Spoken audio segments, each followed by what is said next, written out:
Evening students, आज हम घन या घनमूल के संबंध में अध्ययन करेंगे। जैसे कि पिछले अध्याय में हमने वर्ग एवं वर्गमूल संख्याओं के बारे में पढ़ा था। वर्ग संख्या, यदि किसी संख्या को उसी संख्या से गुणा करने पर जो संख्या प्राप्त होती है उसे हम वर्ग संख्या कहते हैं। इसी प्रकार घन संख्या वह संख्या होती है जिसे उसी संख्या से 3 बार गुणा करने पर प्राप्त किया जाता है। जैसे कि यहाँ पे उदाहरण में दिखाया गया है, 2 की 3 घात बराबर 2 गुणा 2 गुणा 2, 2 की 3 घात बराबर 8। तो 8 एक घन संख्या है।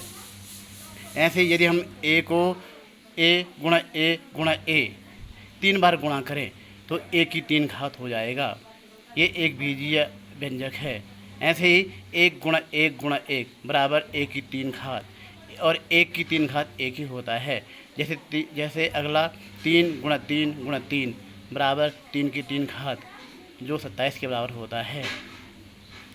पूर्ण घन संख्या, जैसे कि प्रश्न में दिया है, संख्या हमारे पास 216 है। हम इसके ये संख्या हमने मालूम करनी है कि पूर्ण घन है या नहीं है। इसके हम अभाज्य गुणनखंड करेंगे। 216, इसको 2 से भाग देंगे।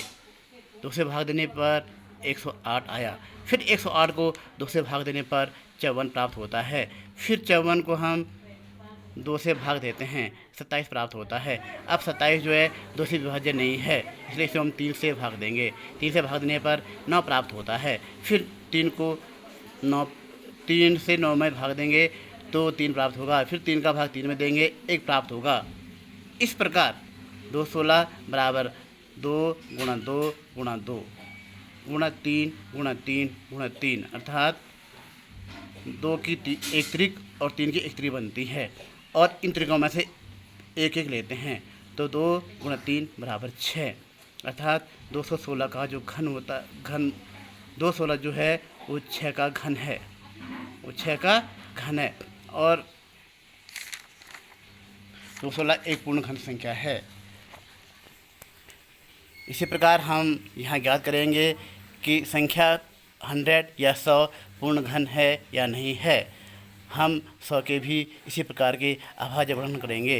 100 में 2 का भाग देंगे, 50 आएगा। 50 में 2 का भाग देंगे, 25 आएगा। अब 25 में 2 का भाग नहीं जाएगा। अब 25 में 5 का भाग देंगे, 5 आया। 5 में फिर 5 का भाग दिया, 1 आया।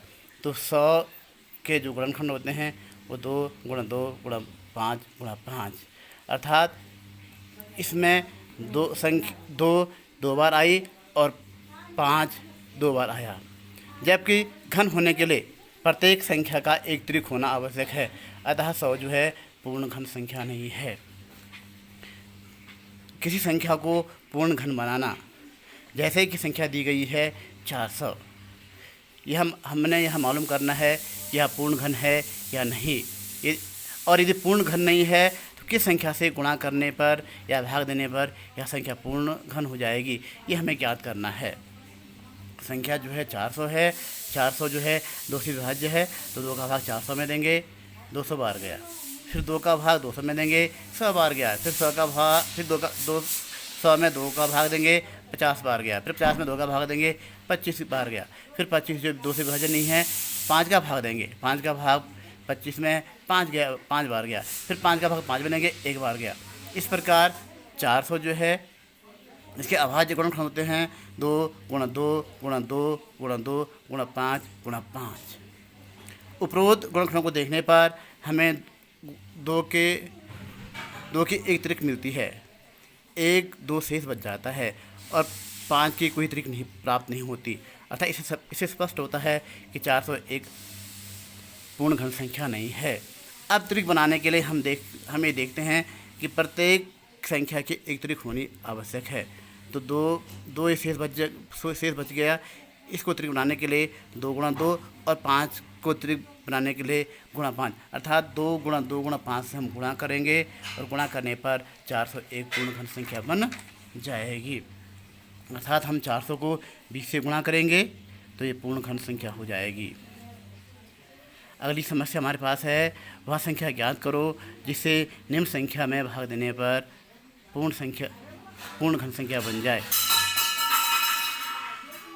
जैसे हमारे पास संख्या है 81 81।